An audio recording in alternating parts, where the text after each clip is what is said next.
In the world of programming, Python and Mojo are two popular choices. Python, known for its simplicity and versatility, is like a friendly companion. It's easy to read and write, making it a great choice for beginners. On the other hand, Mojo, a powerful domain-specific language, is like a specialized tool. It's designed specifically for hardware programming, focusing on creating digital circuits. While Python excels in general-purpose programming and offers extensive libraries and frameworks, Mojo shines when it comes to digital circuit design and code development. However, they're not mutually exclusive. You can actually combine their strengths.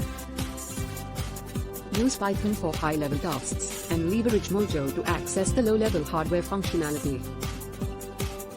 So, whether you're looking for simplicity or diving into hardware programming, Python and Mojo offer unique advantages.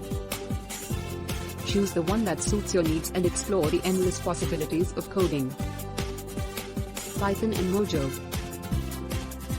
Unleash your programming potential.